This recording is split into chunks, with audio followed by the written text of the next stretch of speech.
વિદ્યાર્થી મિત્રો, આ વિડીયોની અંદર આપણે ત્રિકોણની સમરૂપતા અને પાયથાગોરસ પ્રમેય આ ચેપ્ટર આપણે શરૂ કરીએ છીએ. હવે આ ચેપ્ટરની થિયરી આપણે આ વિડીયોની અંદર સમજીશું. તો પહેલાં મારે બે શબ્દો તમને સમજાવવા છે કે જે વચ્ચેનો તફાવત ઘણા બધા વિદ્યાર્થીઓને ખબર નથી હોતી. તે શબ્દો છે મધ્યગા અને વેદ.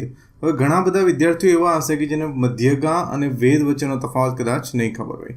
ઉદાહરણ તરીકે વિદ્યાર્થી મિત્રો બનાવ્યું ત્રિકોણ ABC, બરાબર છે, ત્રિકોણ ABC. હવે અહીંયાથી હું એક એવી રેખાખંડ બનાવું છું જે સામેની બાજુને 90ના ખૂણે મળે છે. 90ના ખૂણે મળે છે તો આને હું કહીશ વેદ. ઉદાહરણ તરીકે અહીંયા જે બિંદુ છે તેનું નામ હું M આપી દઉં તો હું કહીશ AM એ ત્રિકોણ ABCમાં વેદ છે. મધ્યગા કોને કહેવાય? તો મધ્યગા સામેની બાજુને જે બિંદુ હોય ત્યાંથી નીકળે અને સામેની બાજુને સરખા ભાગમાં ડિવાઈડ કરે. ઉદાહરણ તરીકે આ જો 5 ઉપર આવી તો આ જે BC છે તેનું 5-5ના બે સરખા ભાગમાં વિભાજન થયું. એટલે અહીંયા જો હું કહું કે બિંદુ N છે, આ બિંદુ N છે, તો AN જે છે તેને હું કહીશ મધ્યગા. એટલે મધ્યગા જે બાજુ ઉપર ઇન્ટરસેક્ટ કરે, જે બાજુને છેદે તેને સરખા ભાગમાં ડિવાઈડ કરશે, સરખા ભાગમાં વહેંચશે, જ્યારે વેદ જે છે તે 90ના ખૂણે મળશે. હવે વિદ્યાર્થી મિત્રો, આ ચેપ્ટરની અંદર આપણે રાઇટ એંગલ ટ્રાયંગલ કાટકોણ ત્રિકોણ પર કામ કરવાનું છે.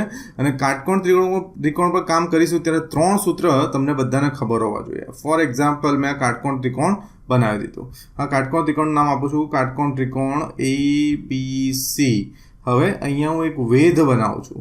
વેધ શબ્દ મેં એટલે સમજાવ્યો કે જે સામેની બાજુને 90ના ખૂણે મળશે. તો અમે વેધ બનાવ્યો અને અહીંયા કમ્પલસરી 90 જ હોય. હવે કદાચ કોઈ વિદ્યાર્થીને પ્રશ્ન થાય કે ક્યારે એવું બની શકે કે મધ્યગા અને વેધ એક જ લાઈન હોય? હા, સમબાજુ ત્રિકોણ તમે બનાવશો. સમબાજુ ત્રિકોણ આપણે અહીંયા બનાવીએ, સમબાજુ ત્રિકોણ, તો એની અંદર આ પ્રમાણે જોવા મળશે. ઉદાહરણ તરીકે આમાં એક ત્રિકોણ બનાવી દીધું, બરાબર છે. હવે આની અંદર તમે મધ્યગા કે વેધ, ફોર એક્ઝામ્પલ આ 6.6 છે તો એનું અડધું શું થાય? 6.6નું અડધું કરો 6.6 ડિવાઈડ બાય 2 તો 3.3 થાય. તો જુઓ તમે અહીંયા 3.3 પર જ આવશો. જુઓ પરફેક્ટ 3.3 પર આવ્યા.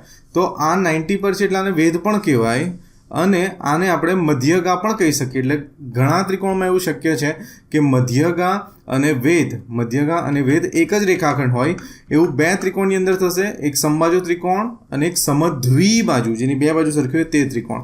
હવે ફરીથી આપણા મુદ્દા પર આવી જઈએ. તો અહીંયા વિદ્યાર્થી મિત્રો મેં આ વેધ બનાવ્યો છે BM, પણ જરૂરી નથી કે આ વેધ છે, મધ્યગા છે. જ્યાં સુધી મધ્યગા કહેવામાં નહીં આવે ત્યાં સુધી આપણે માની શકીએ નહીં. અહીંયા 90 ખૂણો છે એવું આપણે માની શકીએ. હવે આના આધારે સૂત્ર બનાવતા શીખવું. 3 સૂત્ર છે. સૌથી પહેલાં વાત કરીએ AB,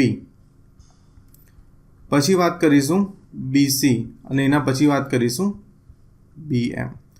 હવે વિદ્યાર્થી મિત્રો, જો તમને AB શોધવાનું કહે તો ABનું ફોર્મ્યુલા આવું થશે, AB²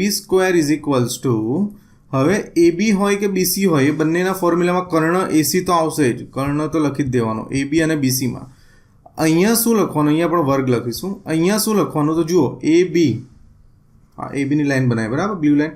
કયો છેડો કર્ણને અડે છે? આ છેડો કર્ણને અડે છે, બિકોઝ AC કર્ણ છે, આ છેડો કર્ણ નથી અડતો. તો એ બાજુ અડધી લેવાની અહીંયા સુધી, AM ઇન્ટુ AC. તો AB² AM ઇન્ટુ AC. હવે વિદ્યાર્થી મિત્રો, આમાં આલ્ફાબેટ જે છે તે બદલાતા જશે. તમને ત્રિકોણ DEF કે તો આ જે આલ્ફાબેટ મેં યુઝ કર્યા છે કદાચ નહીં આવે, પણ તમે ફોર્મ્યુલા ફોર્મ કરતા બનાવતા શીખી જાઓ. BC² વાત કરીએ તો આ BC² લાઈન છે, બરાબર છે. હવે BC² તમે જુઓ કયો છેડો કર્ણને અડે છે? આ. એટલે અહીંયા તમારે લખવાનું આવશે CM. ખ્યાલ આવ્યો? AC તો બંનેમાં ફિક્સ જ છે, AB² હોય કે BC² હોય. કાટખૂણો બનાવતી બે બાજુ, અહીંયા કાટખૂણો હોય, કાટખૂણો બનાવતી બે બાજુમાં કર્ણ તો ફિક્સ લખી જ દેવાનો. અને આ વેધનું સૂત્ર થશે BM² AM into MC. AM into MC.